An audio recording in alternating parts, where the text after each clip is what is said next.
하나님의 말씀은 구약성경 하박국 3장 1절로 15절까지 말씀입니다.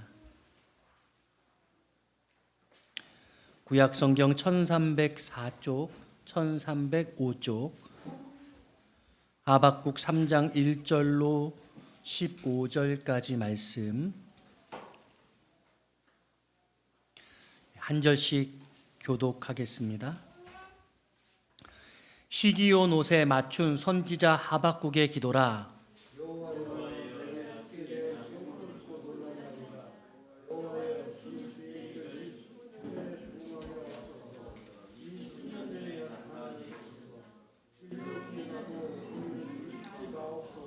하나님이 대만에서부터 오시며 거룩한 자가 바란산에서부터 오시는도다. 그의 영광이 하늘을 덮었고 그의 찬송이 세계에 가득하도다.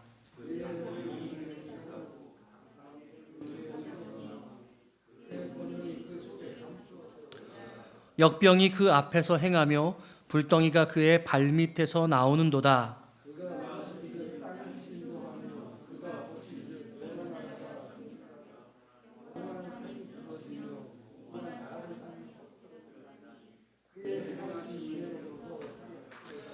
내가 본즉 구산의 장막이 환란을 당하고 미디안 땅의 휘장이 흔들리는도다.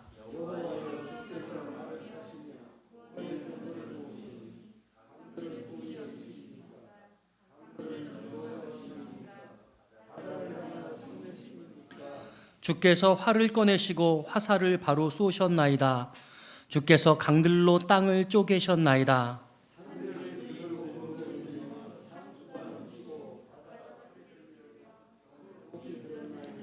날아가는 주의 화살의 빛과 번쩍이는 주의 창의 광채로 말미암아 해와 달이 그 처소에 멈추었나이다.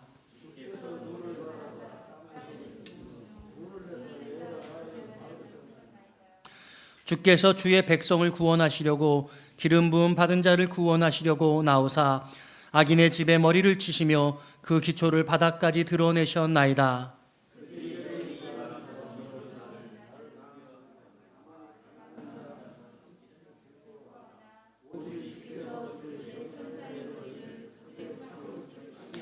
함께 읽습니다. 주께서 말을 타시고 바다 곧 큰 물의 파도를 밟으셨나이다. 아멘. 할렐루야. 오늘따라 우리 여러분들이 좀 힘이 없는 것 같은 느낌이 드는데 그건 왜일까요? 오늘도 주의 이름으로 여러분들을 축복하고 사랑합니다. 우리 온라인으로 예배하는 우리 성도들에게도 하나님의 크신 은혜 함께 하시기를 축복합니다. 오늘은 수년 내에 나타내소서라는 제목으로 하나님의 말씀을 전하겠습니다. 될 것은 되게 되어 있습니다. 될 것은 된다. 운명론적인 고백 같은데 그런 고백 아닙니다. 하나님이 계획하신 것, 하나님이 약속하신 것은 하나님이 기필코 성취하신다라는 그런 말씀입니다. 하나님의 사전에 불가능은 없습니다. 하나님은 그 자신의 뜻을 이루어 가시며 사실 그 마음속의 계획을 쉽게 드러내시지 않습니다. 도대체 어떤 의미인지 우리 삶에 펼쳐지는 일들을 이해하기가 어렵습니다. 열 길 물속은 알아도 한 길 사람 속은 모를 수 있지요. 여러분들이 너무 잘 아는 그 사람이 도무지 알 수 없는 일을 행하기도 합니다. 하물며 하나님의 깊고 오묘하신 뜻을 저와 여러분 같은 연약한 인생들이 헤아린다는 것이 거의 불가능합니다. 하나님이 그 뜻을 밝혀 주셔야만 우리는 하나님을 알게 되어지는 것이죠. 대부분의 신앙인들이 어떤 일이 벌어지고 난 한참 뒤에야 하나님이 그렇게 하셨다고 깨닫게 되지 않습니까?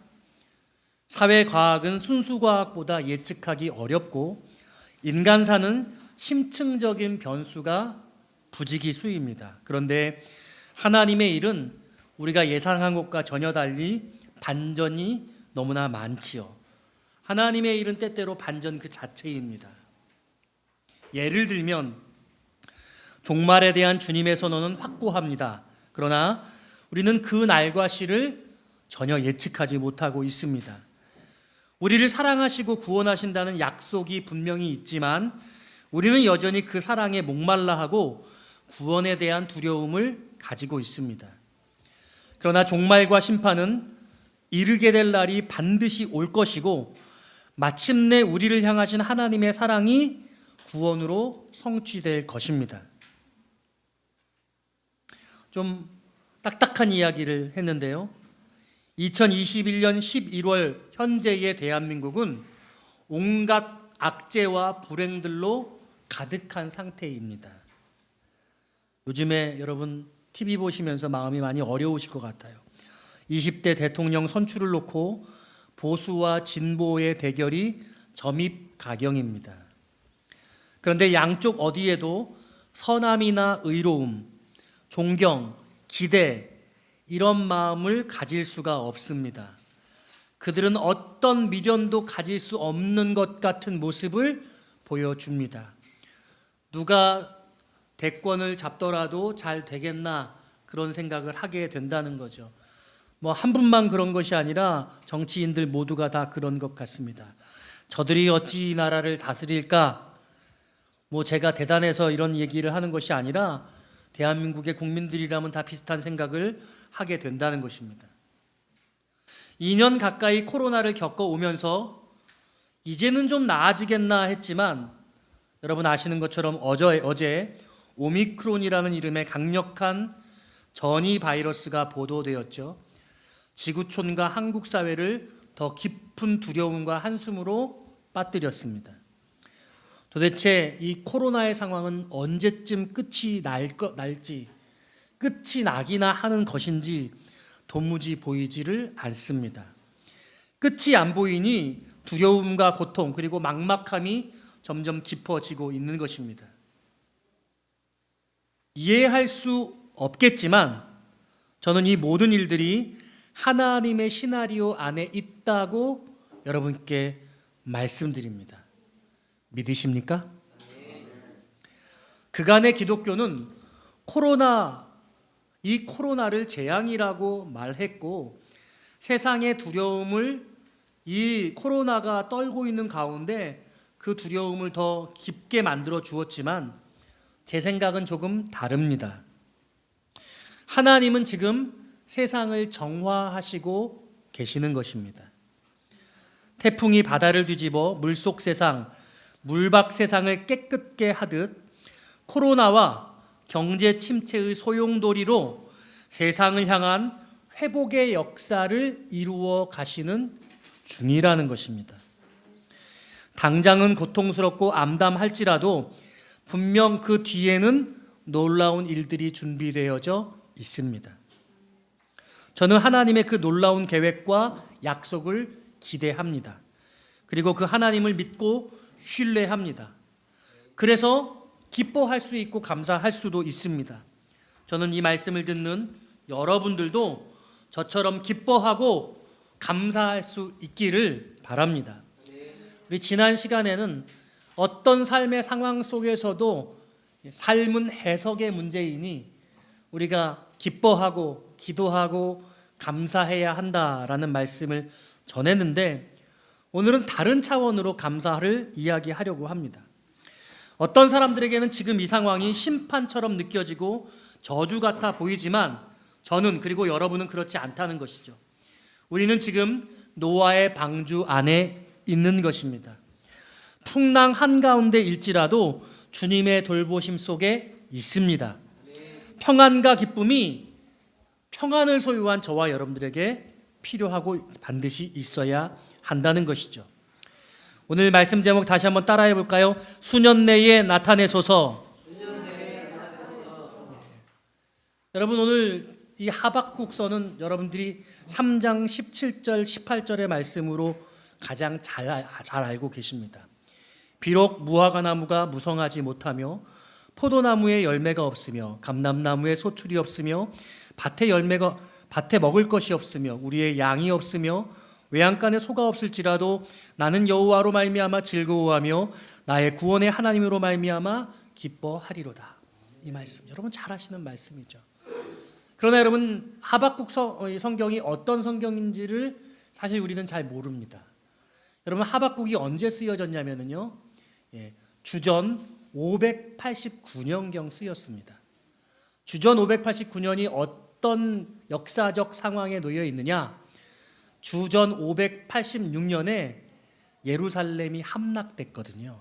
남유다 왕국이 멸망했죠. 그러니까 남유다 왕국이 멸망하기 3년 전에 쓰여진 성경이 하박국 성경이라는 것입니다. 그러니까 지금 하박국 선지자가 이야기하고 있는 것은 나라를 잃게 되어지는 상황, 모든 것을 다 빼앗기는 상황, 그와 같은 것들을 깊이 다 이해한 상태에서 비록 무화과 나무가 무성하지 못하며 포도나무에 열매가 없으며 이 고백을 하고 있다는 것이죠. 여러분들의 삶의 모든 것들이 다 상실되어진 그 순간에도 이런 고백을 우리가 할 수 있겠냐는 거죠. 그러니까 여러분 이 하박국의 심경을 우리가 공감할 수 있다면 우리는 충분히 이 코로나의 삶을, 이 어려운 삶의 상황들을 감격적으로 살아갈 수 있을 것이다. 할렐루야. 저는 오늘 그런 마음으로 오늘 수년 내에 나타내소서라는 이 말씀의 의미가 무엇인지, 하박국이 어떤 심경을 가지고 있었는지 그 심경을 헤아리고 그 하박국의 심경이 저와 여러분들의 심경이 되기를 소원하는 마음으로 말씀을 준비했습니다. 첫 번째로 묵상하고 싶은 하나님의 말씀은 불의로 가득한 세상입니다. 불의로 가득한 세상. 사랑하는 여러분, 오늘 우리가 사는 이 땅에 얼마나 많은 악이 있습니까? 우리는 매일매일 악함을 보고 있지 않습니까? 뉴스를 보시면서 여러분 좋은 기사, 마음을 훈훈하게 해주는 따뜻한 기사, 그런 것 보기 어렵잖아요.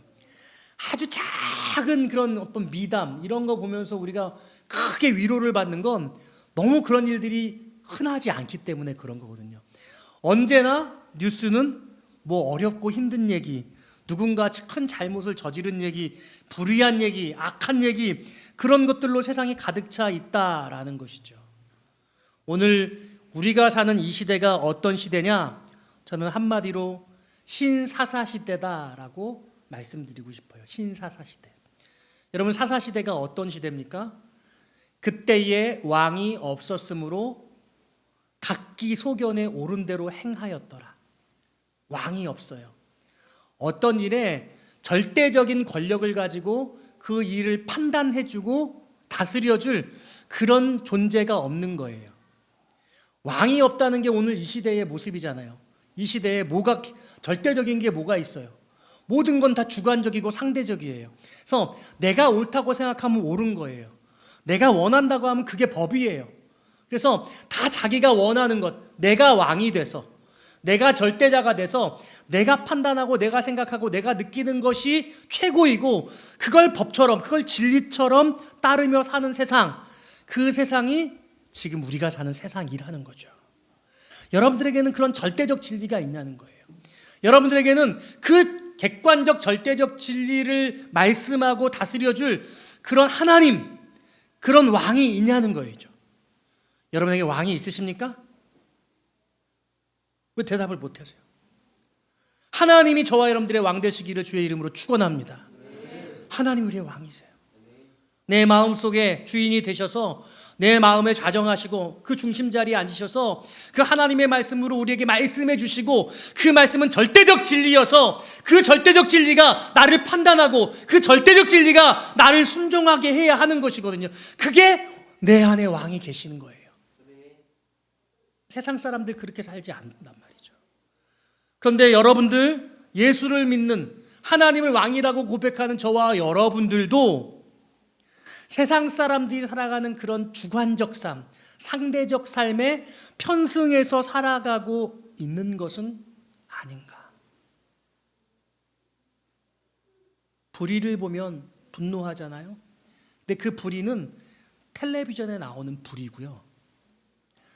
우리 안에 생기는 어떤 불의, 근데 그 불의가 나의 이익과 연관되지 않으면 분노하지만 내 이익과 연관되면 용납하는, 남들이 그렇게 불의로 살아가서 편안하게 안주하며 이득을 얻으며 살아가니까 시대의 흐름이 그러니까 나도 그 불의를 동의하고 나도 그렇게 해도 괜찮다고 정당화하면서 그렇게 살고 있는 것은 아닌지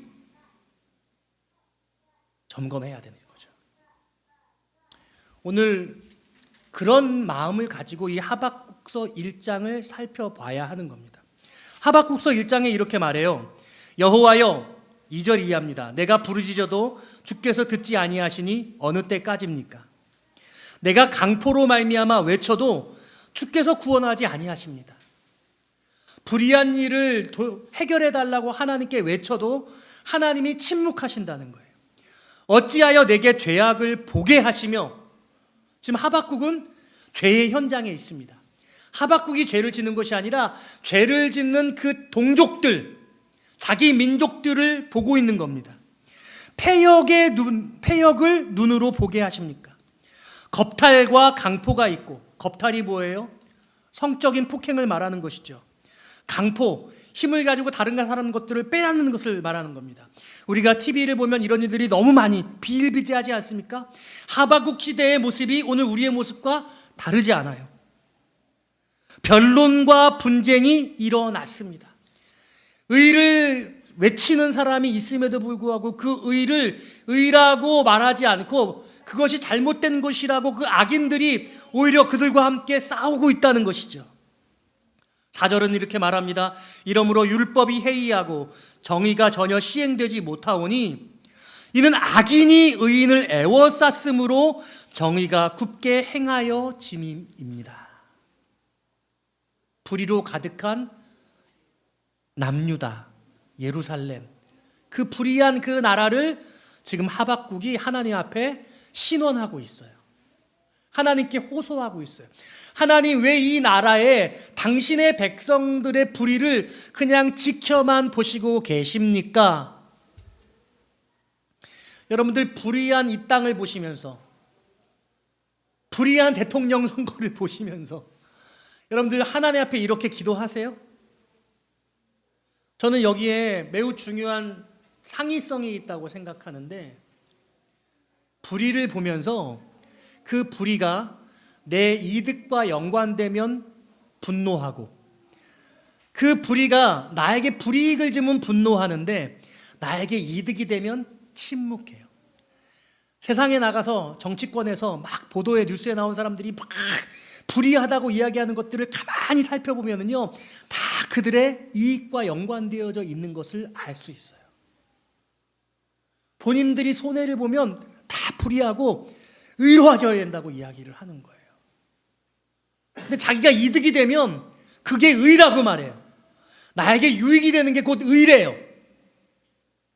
다 사람들은 의와 불의를 자기 자신의 이익과 연관되어져서 생각하고 있는 것이죠. 나와 상관없으면 그냥 쯔쯔하고 넘어가는 거죠. 한번 불의에 대해서 경탄할지언정 그것을 놓고 하나님, 어찌해서 이런 일이 일어나고 있습니까? 라고 그렇게 말하지 않아요.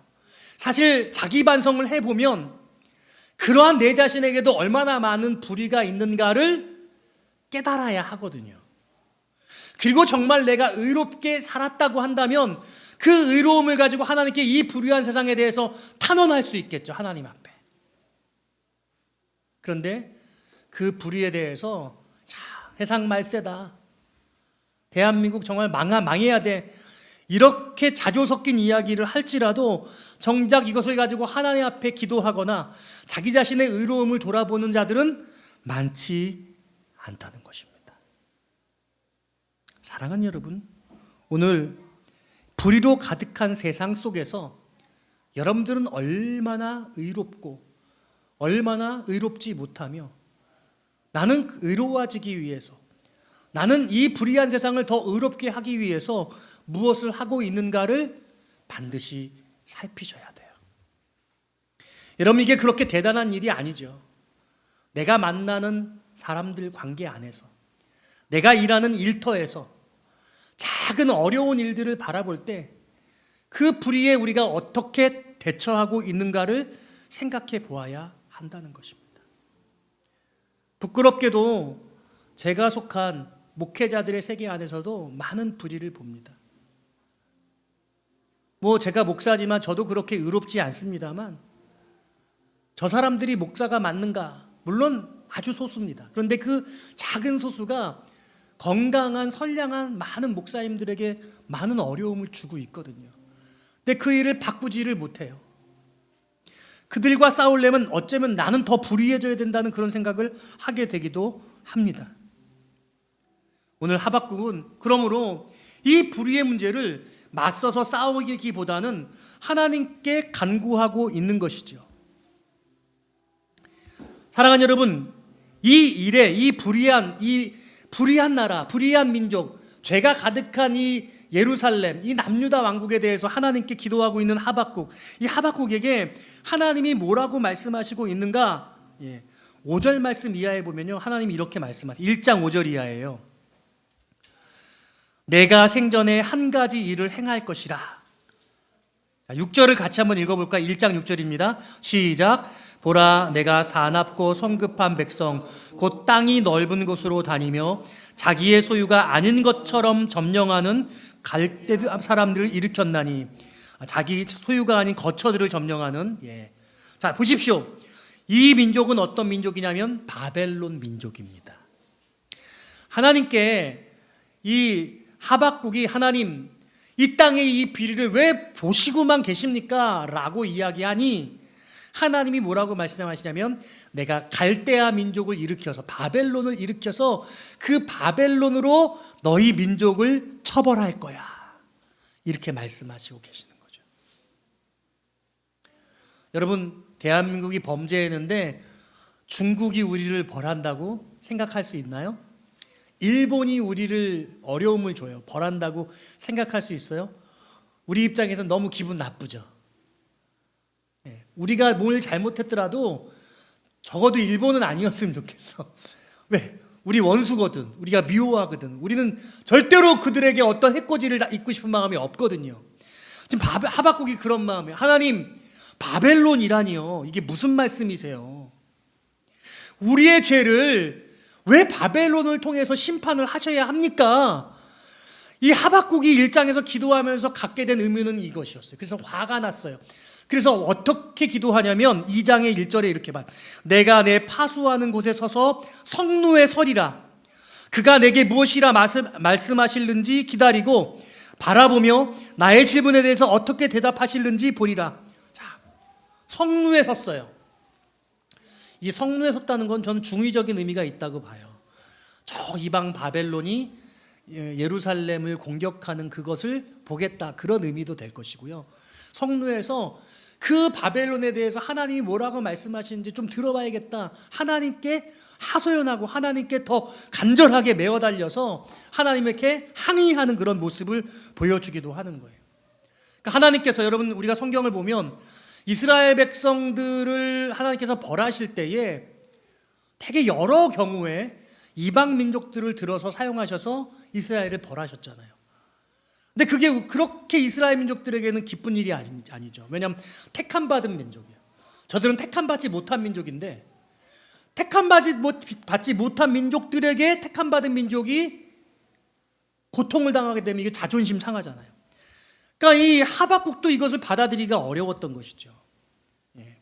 근데 하나님이 이렇게 말씀하세요. 하박국 2장 2절에서는 너는 이 묵시를 기록하여 판에 명백히 새기되 달려가면서도 읽을 수 있게 하라. 내가 분명하게 얘기해 줄게. 내가 명백하게 이야기할 거야. 달려가면서도 읽을 수 있도록 내가 분명하게 얘기해 줄까. 너 잘 기억해. 그러면서 말씀해 주세요. 3절 말씀에 뭐라고 말하냐면, 이 묵시는 정한 때가 있나니 그 종말이 속히 이르겠고 결코 거짓되지 아니하리라. 비록 더딜지라도 기다리라. 지체되지 않고 반드시 응하리라. 내가 바벨론을 통해서 너희들을 벌하는 것을 내가 반드시 지체하지 않고 정령 꼭 실천할 거야. 이렇게 말씀하세요. 하박국이 막 화가 나가지고 하나님 앞에 탄원하잖아요. 항의하잖아요. 이게 말이 안 되는 얘기라고. 우리가 불의한 건 알겠는데 저 왜 이방 민족을 쓰셔야 되냐고 이렇게 항하자 하나님이 내가 반드시 그렇게 할 거야. 지체하지 않고 수년 내에 내가 그 일을 할 거야. 이렇게 이야기를 하시고 계셔요. 그리고 어떻게 말씀하시면 그런데 남유다만 벌하는 게 아니라 그 들어쓰는 그 바벨론도 벌할 거야. 바벨론도 멸망시킬 거야. 이렇게 말씀하시고 계세요. 그러니까 여러분 여기에는 매우 중요한 성경적 진리가 담겨져 있는데 하나님의 택한 사람들은 하나님의 택한 사람들을 벌할 수 없어요. 하나님의 택한 사람들이 하나님의 택함 받지 않은 사람들을 벌할 수 있습니다. 근데 하나님이 택한 사람들이 하나님의 택한 사람들을 벌하는 걸 하나님 원치 않으세요. 하나님은 하나님의 택한 사람들을 벌하실 때 하나님의 택하지 않은 사람들을 들어서 하나님의 택한 사람들을 벌하심으로 깨우쳐 주세요. 그리고 그 택하지 않은 사람 벌한 그들을 멸하세요. 그러니까 우리가 무엇인가 하나님의 택한 사람들을 벌하는 도구로 쓰인다는 것은 하나님의 택함 받지 못한 자들이 된다는 결과론적 논리적 결과에 도달하게 되죠. 이해되세요? 그러니까 우리가 예수 믿는 사람들에게 어떤 어려움을 주는 것을 하나님은 절대로 기뻐하시지 않아요. 우리 스스로가 버림받는 결과를 자초하는 것이죠. 저는 하나님의 사람들 안에서 세상적으로 다투거나 그러지 않고 그냥 지는 것이 이기는 것이다. 물러나는 것이 맞다. 저는 그런 소신을 가지고 지금까지 지내왔어요. 이 불의로 가득한 세상 가운데서 죄가 관영한 하나님의 택한 민족들을 벌하시는데 하나님은 이방 민족을 들어서 그들을 벌하시기를 원하시고 그 이방 민족을 결국에는 멸망케 하시겠다고 오늘 이 하박국 2장이 말씀하고 있어요. 그게 12절 이하의 말씀이에요. 피로 성읍을 건설하며 불의로 성을 건축하는 자에게 화 있을진저 민족들이 불탈 것으로 수고하는 것과 나라들이 헛된 일로 피곤하게 되는 것이 만군의 여호와께로 말미암음이 아니냐. 이는 물이 바다를 덮음같이 여호와의 영광을 인정하는 것이 세상에 가득함이니라. 그래서 하나님이 바벨론을 통해 남유다 왕국을 벌하시겠다고 말씀하시는데 지금 그 바벨론을 계속 저주하시고 계세요. 그리고 바벨론이 멸망케 될 것을 예고하시고 계시죠. 그래서 오늘 제가 왜 이 말씀을 하고 있냐면 불의로 가득한 이 세상을 살아갈 때 우리의 영적인 신앙적 태도가 어떤 것이냐를 매우 중요하게 우리가 고민해야 한다는 것입니다. 하박국을 통해서 배워야 한다는 것이에요. 오늘 본문으로 다시 돌아와서 두 번째로 나누고 싶은 말씀이 무엇이냐면 따라해 볼까요? 소문의 진상은 무엇인가? 한 번 더 할까요? 소문의 진상은 무엇인가? 자, 여러분 보십시오. 2절 말씀입니다. 여호와여, 내가 주께 대한 소문을 듣고 놀랐나이다. 이렇게 말씀하고 있어요. 주께 대한 소문을 들었다. 도대체 하박국이 어떤 소문을 들었기에 놀랐는가? 사실 이건 소문이 아니라 주님의 비전이죠. 주님의 말씀입니다. 주님의 말씀을 듣고 그 말씀에 내가 깜짝 놀랐다는 거예요. 그 깜짝 놀랐기 때문에 그 깜짝 놀란 결과로 여러분 아까 말씀 서두에서 무화과 나무 잎이 마르고 포도나무의 열매가 무성치 못하며 이 이야기를 고백을 하고 있는 것이거든요. 그러니까 여러분 13절 말씀, 우리 13절 말씀 같이 한번 읽어볼까요? 13절입니다. 시작.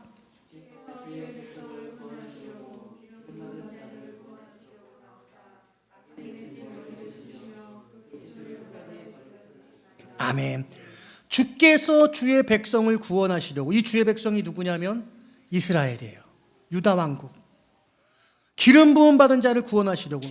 여러분 똑같이 강조하는 것입니다. 하나님의 택한 사람들, 하나님께서 구원하시기로 작정한 사람들, 악인의 머리를 치셨다.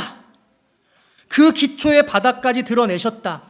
지금 하나님께서 하나님의 뜻을 지금 이 하박국에게 나타내 보여주고 있는데, 하박국이 받은 소식은 무엇이냐면 바벨론이 멸망하게 될 것이라는 거예요. 근데 그 바벨론을 통해서 사실은 예루살렘이 함락이 되어지고, 그리고 나라를 잃게 되어지는 큰 고통을 경험하게 되어지지 않습니까?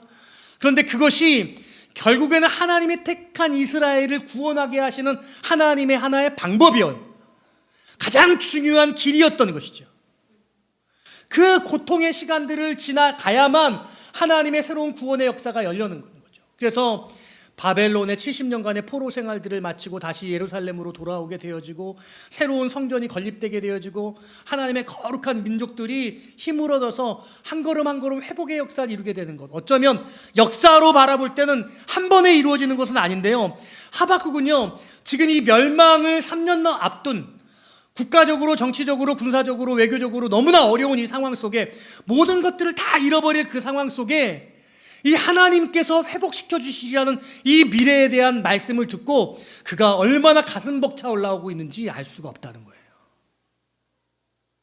그러니까 이 하박국의 심경은 현재적 심경이 아니라 장차 하나님이 회복시키실 그 이스라엘에 대한 소망을 가진, 그것을 현재적으로 가져와서 소망하고 있는 심정이라고 할 수 있어요.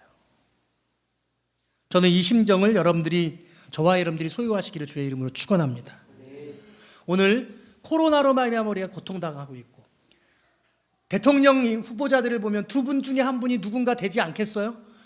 그런데 누가 돼도 답답하고, 뭐가 될지 정말 가슴이 정말 왜 이 나라가 이 모양일까, 이런 생각을 하게 되고, 도대체 한국의 미래는 어떨까 하는 이런 답답함 속에 우리가 이 하박국의 심경이, 하나님의 비전이 저와 여러분들의 마음속에 있어야 한다는 거예요.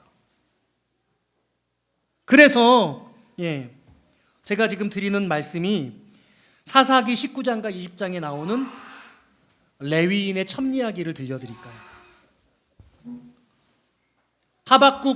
사사기 19장에 보면은요, 제가 사사기는 왕이 없었던 시대의 이야기라고 했죠. 여러 사사들, 13명의 사사들의 이야기가 쭉 나오다가 갑자기 사사기의 마지막 부분 되면은요, 이해하기 어려운 그런 스토리가 전개돼요. 레위인들의 이야기가 나옵니다. 레위인들의 이야기. 레위인이 첩이 있었어요. 여러분, 오늘날로 치면 목회자입니다. 목회자가 세컨드가 있었던 거죠. 이 레위인의 첩 이야기가 나와요. 네, 이게 그 시대가 얼마나 콩가루였냐라는 걸 이 사사기가 보여주는 거예요. 네, 레위인이 첩이 있었는데, 이 아내도 가관이에요. 바람을 폈어요. 행음했다고 나와요. 그리고 집이 베들레헴인데 베들레헴으로 도망쳐와서 다시 남편한테 돌아가지 않고 베들레헴에서 수개월을 머물어요. 그래서 이 레위인이 아내를 데리러 가기 위해서 베들레헴으로 와서 6일째 유구숙을 하고 돌아갑니다. 돌아가는 길에 베냐민 지파의 성읍에서 하루를 묵게 되어지는데, 한 노인의 집에서 머물다가 불량배들의 손에 의해서 아내를 내어주게 되죠. 그리고 밤새도록 성폭행을 당합니다. 아침에 문을 열어보니 시신으로 발견돼요. 여보 일어나, 집에 가자. 그런데 시신이었어요. 저는 좀 이해하기가 어려운데 그걸 어떻게 내줄 수 있는지. 차라리 나를 죽여라 그러지요.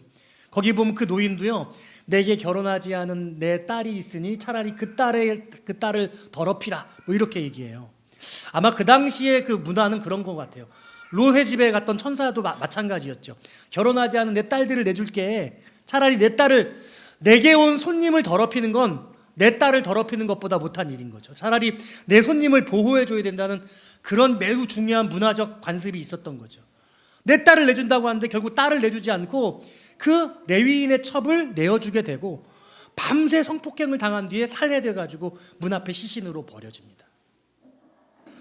여러분, 참 이게 콩가루죠. 그러니까 오늘날 일어나고 있는 일들이 그때도 일어났어요.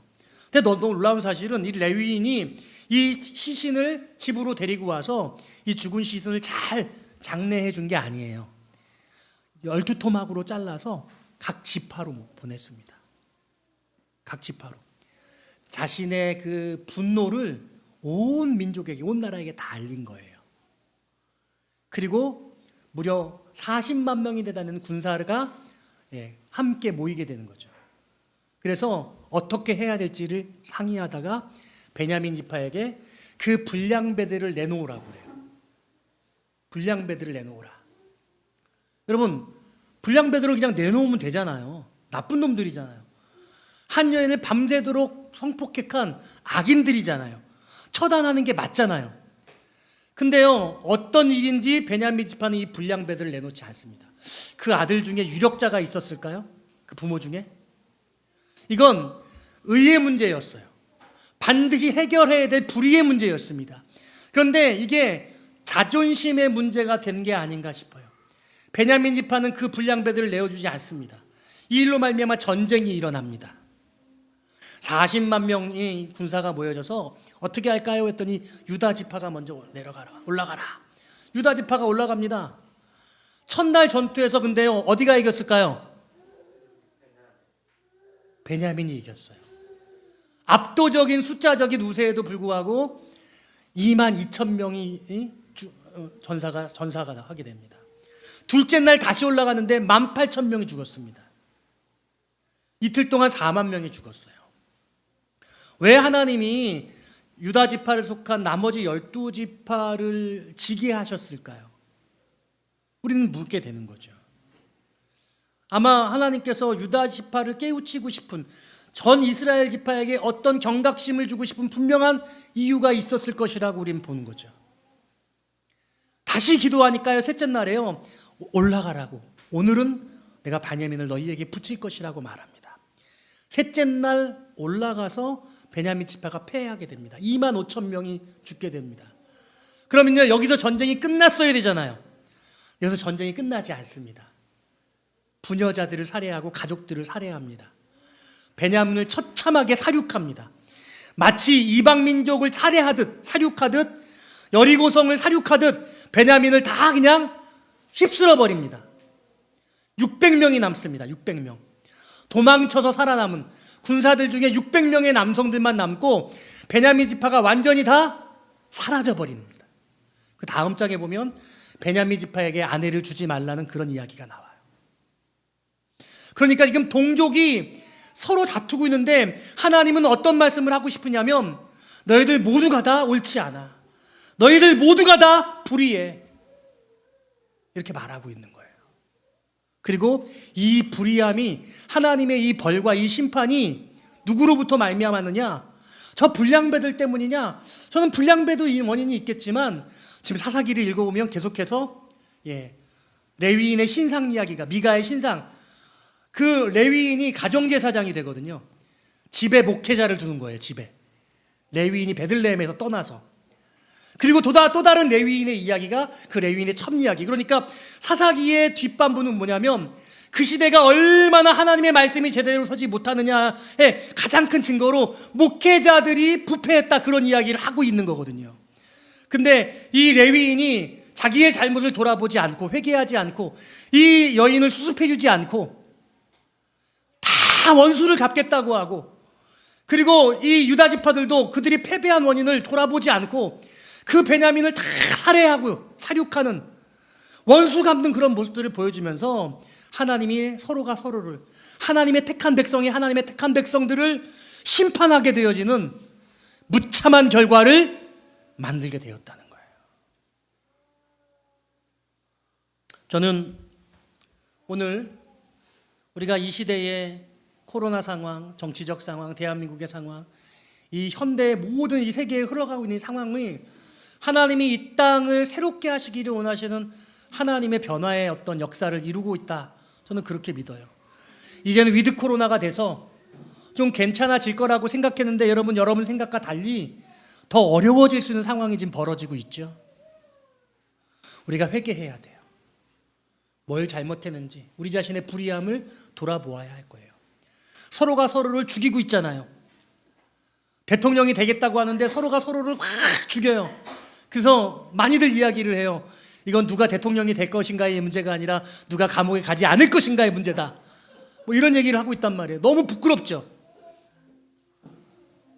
우리가 서로의 죄를 그렇게 질타하는 한 이 전쟁은 끝나지 않을 거예요.